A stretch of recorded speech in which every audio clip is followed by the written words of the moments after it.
Jesús, queremos pedirte que nos hables hoy, Jesús. Queremos pedirte que tu palabra transforme nuestro ser y nuestro corazón, Padre, y empecemos este año de una manera diferente. Empecemos este año de una manera, Padre Santo, personal contigo. Empecemos este año, Señor, de una manera que no repitamos los mismos errores de las etapas pasadas. En el nombre de Jesús oramos, Señor, y todo el mundo decimos amén. Malaquías capítulo 1, versículos del 1 al 4, por favor, velo preparando por ahí en la palabra, en tu Biblia. Si la traes en tu celular, mucho mejor. Ahí vamos preparándola. Estas 4 siguientes domingos, 5, vamos a estar hablando sobre un mismo tema general. Y este tema le hemos titulado Rompe el patrón, ¿verdad? Vamos a romper con patrones. ¿A qué me refiero, muchachos? Mira, normalmente cuando empieza el año, todo mundo hacemos nuestras famosísimas, ¿cómo se llaman? Lista de propósitos, ¿verdad? Para este año, resoluciones para este año, ¿sí? A ver, ¿cómo qué ingresas en esas resoluciones? ¿Quién me da ejemplos? Por ejemplo, así nos llevamos, vale, pues. Luego ofendiendo. No es cierto, ¿verdad? Luego, sí, bajar de peso debe ser una de ellas. ¿Qué más? Al menos tener una vida más saludable, ¿no? Eso debe ser. Hacer ejercicio, por supuesto. En este año los gimnasios hacen su agosto en esta temporada, porque empiezan a vender membresías a lo loco, ¿verdad? Ahorita te doy un dato interesante de eso. ¿Qué más? Leer la Biblia diario, eso es un muy buen propósito, por supuesto. Leer más libros también, ¿verdad? Ese es un muy buen propósito. ¿Qué más, hija? Levantarse temprano, amén, amén. Los más feitos decimos amén a eso, ¿verdad? Levantarse más temprano, acostarse también más temprano, no desvelarse tanto, ese es un muy buen propósito. ¿Qué más, muchachos? Ahorrar, muy bien. En tiempos de inestabilidad económica hay que ahorrar, ¿verdad? Muy bien, hay que ahorrar. ¿Qué más? No hacer berrinches. No te proyectes, hija mía, por favor. Exacto, no hacer berrinches, etcétera, etcétera. Aprender un nuevo idioma, por ejemplo, o dominar, ¿verdad? Un nuevo idioma. A lo mejor ascender de puesto, ¿verdad? Esos son objetivos que nos podemos poner a principios de año. Y todos esos están muy bien. Pero la estadística dice, muchachos, que entre 15 días y 3 meses, todos esos propósitos se van a ver abandonados tarde o temprano. Entre 15 días y 3 meses. Los gimnasios le tiran a venderte por lo menos 3 meses, porque la estadística dice que a partir del tercero, la gran mayoría, el 90% de las membresías son abandonadas, literalmente. Entonces, es bien interesante que normalmente empezamos con mucho ánimo, pero al paso del tiempo abandonamos nuestros propósitos. Y esto es normal. Y la bronca no es tanto que los abandonemos, sino que esto representa un patrón que seguimos año tras año. Si abandonáramos algunos objetivos porque los cambiamos, si abandonáramos algunos objetivos porque adoptamos otros, porque simplemente cambiamos nuestro parecer o asumimos otro tipo de compromisos, está bien. Pero la gran mayoría de las veces los abandonamos porque repetimos patrones de conducta del pasado. Y más profundamente hablando de esto, la verdad es que los pesares más grandes de nuestra vida tienen que ver con repetir patrones del pasado. Como por ejemplo, volvemos a caer en relaciones destructivas. Volvemos a caer en esa clase de novio o esa clase de novia que no me conviene, pero por alguna razón regreso con él o regreso con ella o con alguien muy similar, ¿sí? Regresamos a los malos hábitos, ¿sí? No podemos soltar ciertas cosas que nos detienen, ¿verdad? El cigarro, el alcohol, de pronto para algunas otras sustancias, ¿verdad? Simplemente, por ejemplo, levantarnos tarde es un mal hábito, o tener un estilo de vida desequilibrado. Regresamos a esos patrones, ¿sí? Nos gastamos todo el dinero. Hay patrones que destruyen nuestros objetivos, ¿sí? Y la realidad de las cosas, muchachos, es que normalmente nos quieren vender esta sencilla solución de qué tienes que hacer para que este año sea diferente. Como si tuvieses que descubrir una nueva forma, como si tuvieses que descubrir un nuevo hábito. Y entonces, gracias a ese nuevo hábito que todavía no descubres y que todavía no lo obtienes porque te lo venden en una conferencia, ¿verdad? Entonces vas a cambiar. Y la Biblia no enseña eso. De hecho, por ejemplo, el pueblo de Israel cometió los mismos errores una y otra vez. Se enredó en patrones destructivos a lo largo de toda su historia, ¿sí? Desde el Génesis literal hasta Malaquías, vemos cómo el pueblo de Israel se alejó de Dios una y otra vez. Adoró a otros ídolos, se involucró en decisiones que no debía de involucrarse, se dividió, fueron esclavos, volvieron a regresar, se volvieron a dividir, volvieron a ser esclavos, volvieron a regresar. El templo fue destruido y lo volvieron a construir, y después de haberlo construido, ¿qué pasó? Lo volvieron a destruir.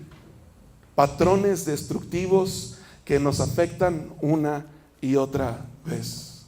Malaquías es interesante, muchachos, porque es precisamente una llamada de atención de Dios. Es la última llamada de atención de Dios para el pueblo de Israel antes de que venga Jesús.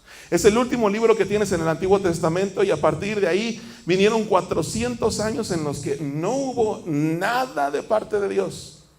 Hasta Juan el Bautista, que fue como que el que abrió el camino para que viniese a Jesús. Era muy importante que el pueblo de Israel tuviese la última instrucción de parte de Dios. Y la última instrucción de parte de Dios tuvo que ver con romper estos patrones que habían estado presentando, que les representaron a ellos destrucción crónica.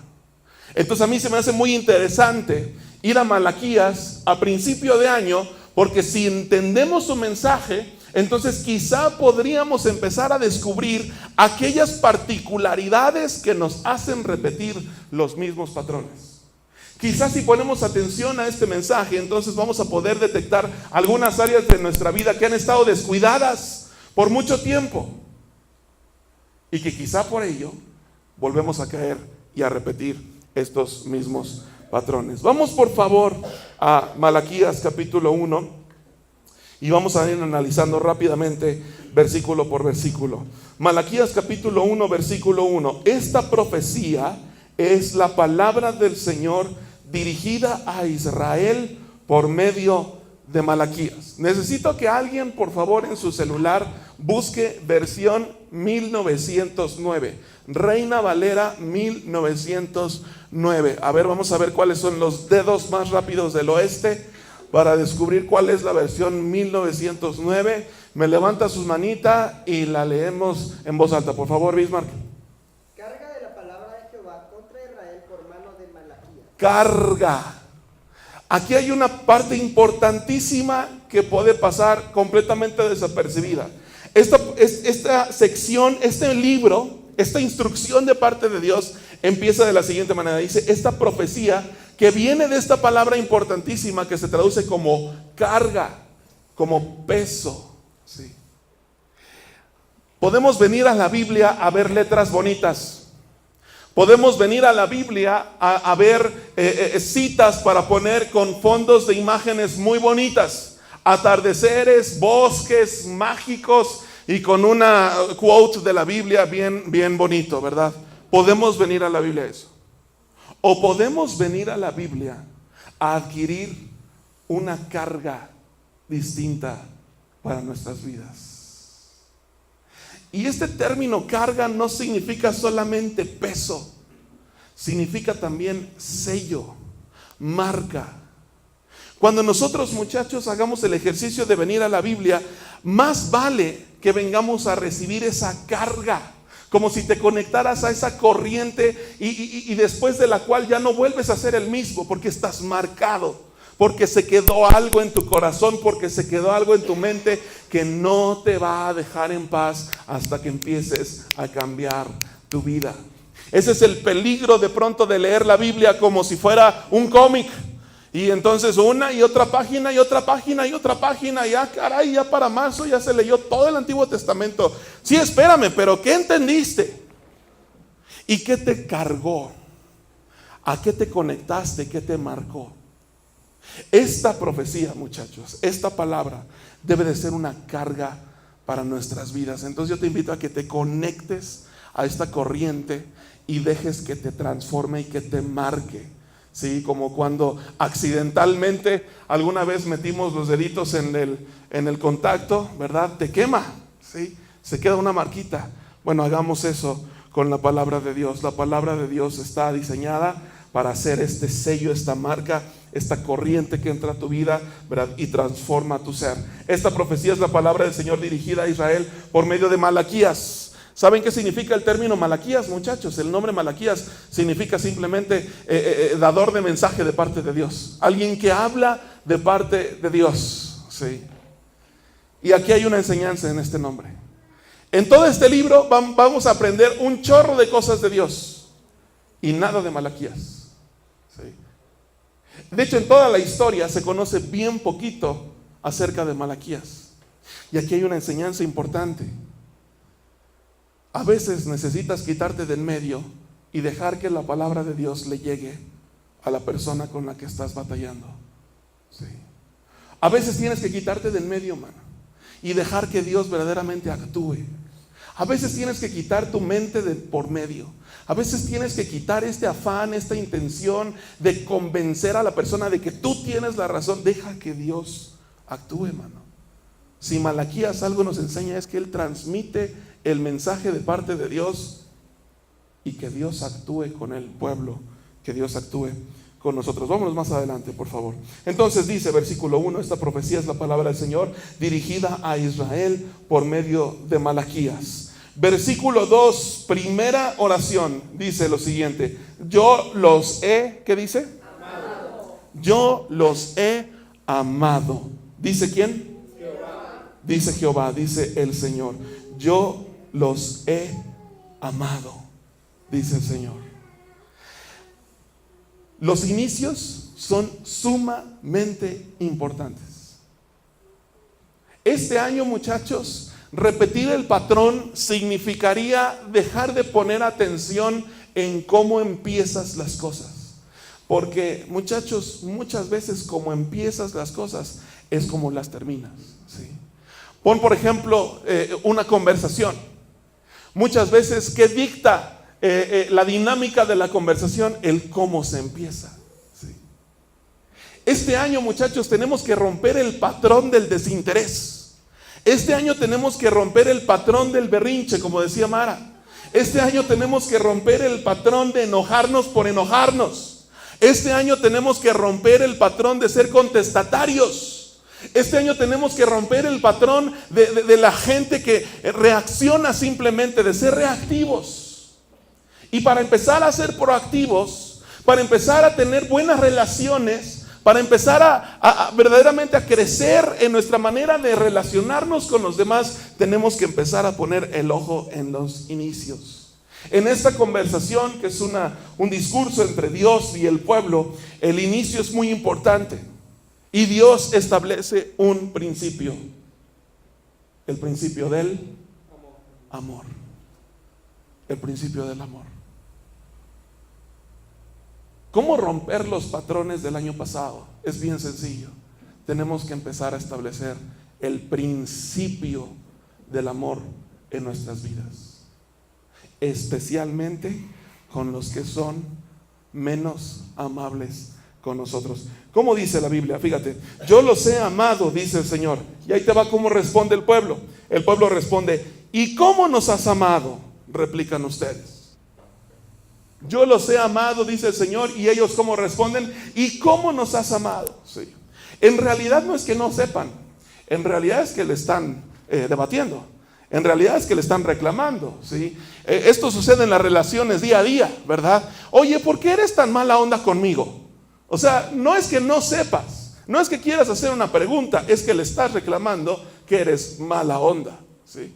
Oye, ¿por qué me ignoras? ¿Por qué te valgo? ¿Por qué ya no me quieres? ¿Por qué me abandonas? ¿Por qué eres tan cruel? O sea, no quieres una respuesta, Lo que quieres es desquitarte y decirme que eres mala onda, etcétera, etcétera, etcétera, etcétera, etcétera. Queridas, ¿les está doliendo esto? Por eso no dicen nada, ¿verdad? Y todos los hombres, ja, ja, ja, ja, ja, ja, ja. Ajá, y si no fueran tan ingratos estos desgraciados, ¿verdad? ¿Por qué eres tan ingrato? ¿Por qué eres tan desgraciado? ¿Verdad? Es un reclamo. Dios establece amor y la gente, ¿verdad?, responde con todos sus traumas. Sí. Aquí hay algo muy importante para entender. Dios no tiene problemas con tus reclamos. Dios no tiene problemas con tus preguntas. A Dios no le va a ofender, no se va a ir, no va a voltear su rostro si tú vienes con esta clase de interrogantes, vamos a llamarles reclamatorias. Dios puede con eso y con mucho más. Pero es bien importante que aprendamos que Dios, a pesar de que sabe que le vas a reclamar, a pesar de que sabe que todos nosotros tenemos mucha cantidad de preguntas, a pesar de eso, sigue estableciendo el principio del amor. Y la pregunta es, ¿por qué? Porque nos quiere enseñar a romper el patrón del desinterés. Nos quiere enseñar a romper el patrón, ¿verdad?, de la apatía. Nos quiere enseñar a romper el patrón de ser reaccionarios. Nos quiere enseñar a aceptar, ¿verdad?, el nuevo molde o la nueva estrategia del amor. Y entonces por eso establece primero, ¿verdad?, yo los he amado. Queridos, si empiezas este año con amor, vas a cosechar amor a lo largo de todo este año. Si decides empezar a sembrar amor en las personas, vas a recibir amor, y no precisamente de ellas, pero de parte de Dios vas a empezar a recibir amor para tu vida, muchachos. Hay otro principio bien importante aquí, ¿sí? Jesucristo, bueno, Dios, ¿verdad?, a través de esta profecía establece, yo los he amado, y entonces empiezan los reclamos de parte del pueblo. Sí. Hay otro principio bien importante que tú tienes que aprender para tus relaciones en el día a día. Sí. Tienes que aprender a conectarte antes de corregir. Tienes que aprender a conectarte antes de establecer una corrección en alguien más. A lo largo de todo el libro de Malaquías vamos a estar viendo correcciones de parte de Dios, ¿sí? Correcciones para que la gente no siga repitiendo estos patrones destructivos. Y Dios va a ser duro. Dios es Dios. Dios va a establecer su forma, su manera, y Dios con mucho amor va a ser duro. Pero antes de corregir, estableció amor. Vamos más adelante para ver si me explico con esto, por favor. Dice, ¿y cómo nos has amado?, replican ustedes. ¿No era Esaú hermano de Jacob? Sin embargo, amé a Jacob, pero aborrecí a Esaú y convertí sus montañas en desolación y entregué su heredad a los chacales del desierto. Y yo sé que nos está sonando esto bien raro, ¿verdad? Pero para el pueblo de Israel tenía mucho sentido, ¿sí? El pueblo de Israel tenía básicamente unos archienemigos que se llamaban los edomitas, ¿sí? Y eran unos así desgraciados, eran malos, siempre se la vivían de la greña. Los edomitas descendieron de los hijos, ¿verdad?, y los nietos de Esaú, ¿sí? Y el pueblo de Israel descendió de los hijos y de los nietos ¿de quién?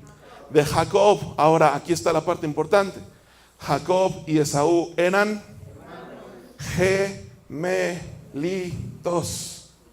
Jacob y Esaú nacieron el mismo día, ¿sí?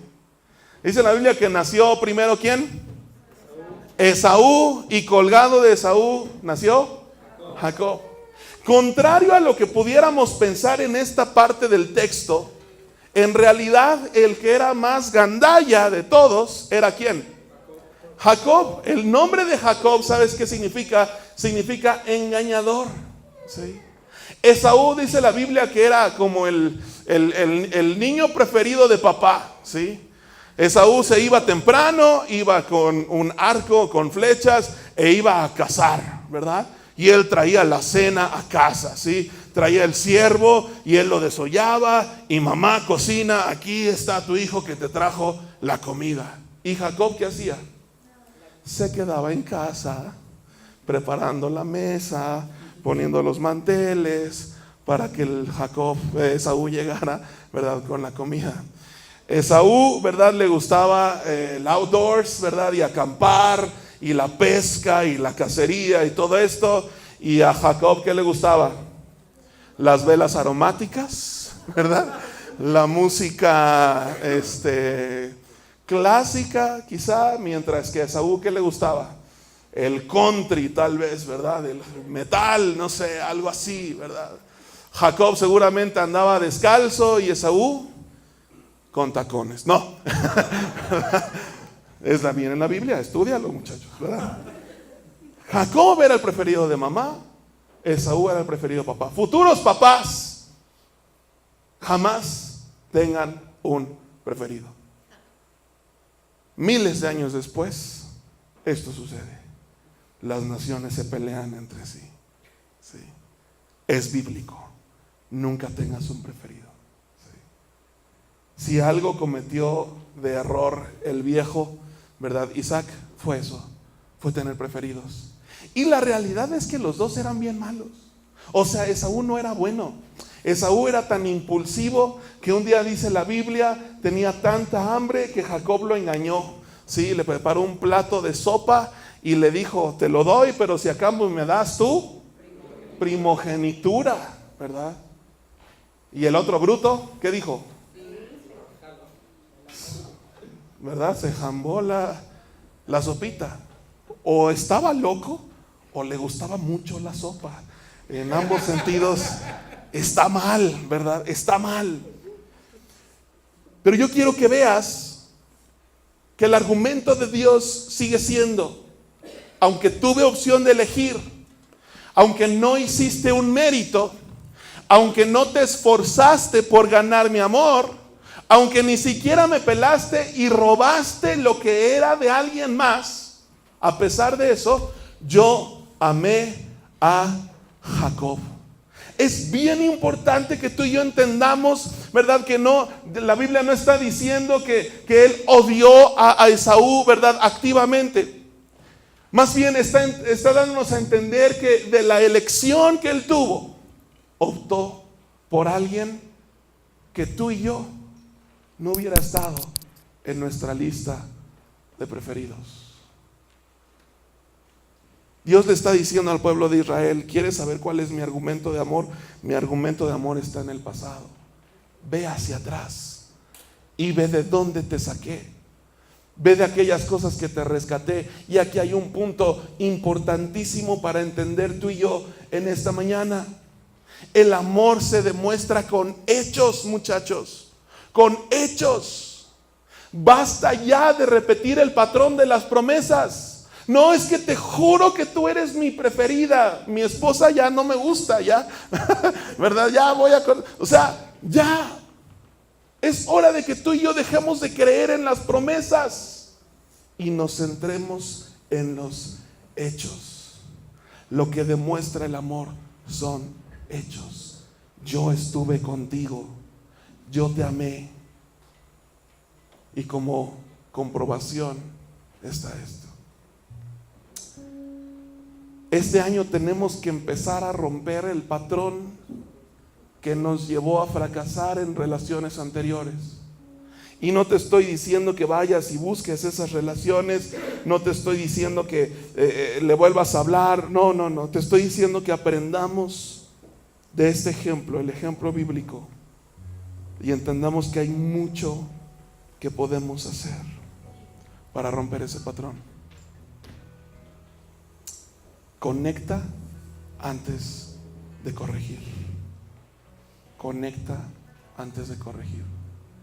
Si la conexión fuera un puente, el puente tendría que ser lo suficientemente fuerte, lo suficientemente grande para soportar el peso de la corrección que viene a continuación. Cuando vayas a hablar con alguien y trates de tocar un tema que hay que corregir, nunca se te olvide que antes debes de conectarte. Y debe de ser de tal manera que soporte el peso de la corrección que viene a continuación. Parejas, novios, hermanos, nunca trates un tema difícil. Nunca trates un tema peligroso sin antes establecer una corrección. Y termino con esto. La Biblia dice entonces: ¿y cómo nos has amado? Replican ustedes: no era Esaú hermano de Jacob, sin embargo amé a Jacob, pero aborrecí a Esaú y convertí sus montañas en desolación y entregué su heredad a los chacales del desierto. Edom dice: aunque nos han hecho pedazos, estoy en el versículo 4, reconstruimos sobre las ruinas, pero el Señor Todopoderoso dice: ustedes podrán reconstruir, pero yo derribaré. Serán llamados territorio malvado, pueblo contra el cual siempre estará indignado el Señor. Ustedes lo verán con sus propios ojos y dirán: se ha engrandecido el Señor aún más allá de las fronteras de Israel. ¿Qué está diciendo Dios en esta manera tan difícil de referirse a los edomitas? ¿Qué está diciendo? Recuerda quién eres. Mira lo que ha sucedido con Edom. Recuerda de dónde vienes. Recuerda quién eres. Lo más importante que tú y yo debemos de considerar en este inicio de año es: ¿quién eres? Es tu identidad. Dios empezó estableciendo amor y a continuación puso el foco en la identidad. Vienes de Jacob, vienes de Abraham, de Isaac, de Jacob. Yo te escogí, yo te elegí. Y como prueba ahí está lo mal que le fue a Edom. Ahí está lo feo que pasó con Esaú y su descendencia. Como prueba de que mis ojos estuvieron sobre de ti, ahí están las consecuencias. Y al final verás y dirás: el Señor se ha engrandecido. Porque te darás cuenta de que verdaderamente te he amado, de que verdaderamente he estado contigo. Es decir, Dios quiere que pongas el foco en tu identidad. Y lo más importante de tu identidad es que tú centres tu identidad no en lo que dicen los demás, no en lo que dicen tus papás, ni siquiera en el nombre y el apellido que llevas, no en tu nacionalidad, sino en lo que Dios dice de ti.